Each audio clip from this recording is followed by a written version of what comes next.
Shalom, selamat pagi Amang Inang yang dikasihi Tuhan kita Yesus Kristus.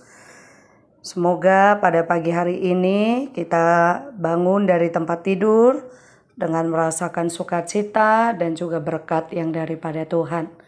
Sebelum kita mendengarkan sapaan firman Tuhan, kita berdoa terlebih dahulu. Kita berdoa. Kasih karunia dan damai sejahtera dari Allah Bapa dan dari anaknya Tuhan Yesus Kristus kiranya menyertai saudara sekalian. Amin.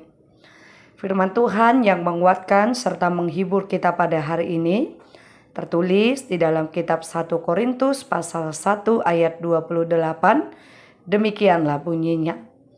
Dan apa yang tidak terpandang dan yang hina bagi dunia dipilih Allah.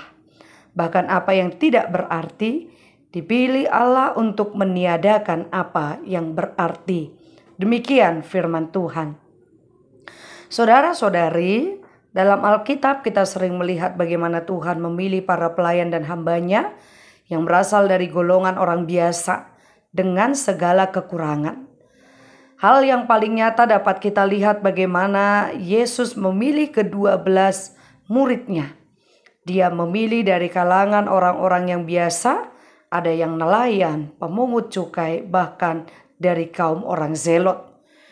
Jika kita lihat perjalanan gereja dari zaman gereja mula-mula hingga pada saat ini, kita pun dapat menemukan banyak orang-orang yang dipakai Tuhan secara luar biasa, yang mungkin kita lihat berasal dari golongan yang sangat biasa bahkan tidak pernah terpikirkan oleh kita. Mungkin saja para pendeta atau hamba Tuhan dan juga jemaat yang saat ini sedang melayani di tengah-tengah gereja kita. Kita dapat melihat bagaimana latar belakang mereka.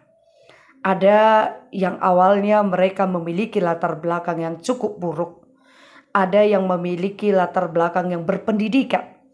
Ada yang memiliki latar belakang yang biasa-biasa saja. Namun kita lihat bagaimana Tuhan yang senantiasa memakai dan memilih hamba yang Dia pilih dengan luar biasa. Saudara-saudari, hal yang sama itulah yang dialami oleh Rasul Paulus di tengah kehidupannya. Dari seorang yang suka mengejar jemaat Tuhan untuk ditangkapnya, kini dia telah menjadi pengejar jiwa untuk memenangkan Kristus di tengah-tengah pemberitaan firman-Nya. Oleh karena itu Paulus sering membagikan kepada jemaat di Korintus bagaimana rahasia panggilan Allah di dalam hidupnya.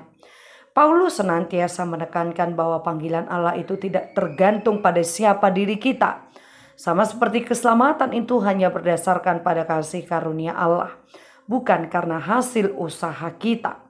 Demikian jugalah dengan panggilan Tuhan yang didasarkan oleh kasih karunia Allah, bukan karena keadaan kita. Justru banyak di antara kita yang dipanggil sewaktu kita masih bukan siapa-siapa. Tidak orang yang terkenal, bukan orang yang berpengaruh, bukan orang yang terpandang, bukan orang yang berhikmat. Tetapi ketika Allah memutuskan untuk memakai dan memanggil kita dalam keadaan apa adanya kita, tentu ada maksud dan tujuan Tuhan yang luar biasa untuk kita. Ada tujuan rancangan Tuhan yang ingin menunjukkan bahwa Tuhan memakai kita yang biasa-biasa ini untuk menjadi sesuatu yang luar biasa yang berada di luar pikiran kita. Saudara-saudari, itulah jalan Tuhan yang berbeda dengan jalan atau pemikiran kita. Tuhan bisa mengubah pencuri menjadi penginjil. Tuhan bisa mengubah pembunuh menjadi pendeta. Tuhan bisa mengubah pembohong menjadi seseorang pembela keadilan. Dan sesuatu yang tidak masuk logika bagi orang-orang yang ada di sekitar kita. Dan ketika Tuhan melakukan itu berarti bukan karena kecakapan dan kebaikan kita.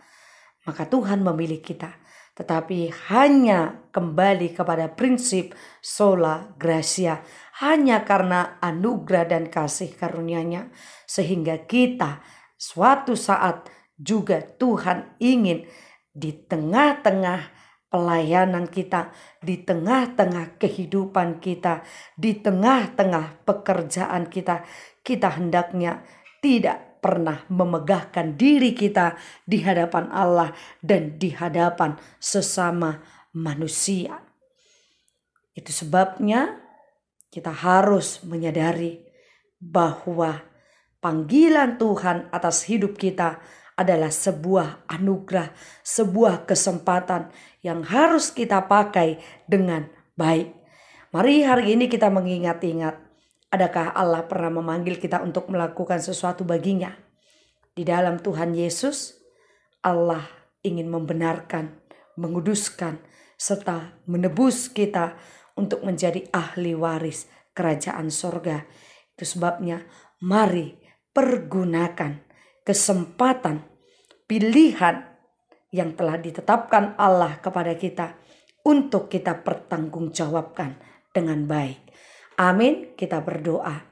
Bapa Surgawi, terima kasih karena kami telah mendengarkan firman-Mu. Biarlah kami semakin diteguhkan dan dikuatkan melalui firman-Mu, agar kami tetap senantiasa mempertanggungjawabkan atas tugas dan tanggung jawab kami sebagai orang-orang pilihan Tuhan yang Engkau tempatkan, Engkau tempatkan sesuatu yang baik bagi hidup kami, baik di tengah pekerjaan, pelayanan, dan di tengah-tengah keluarga.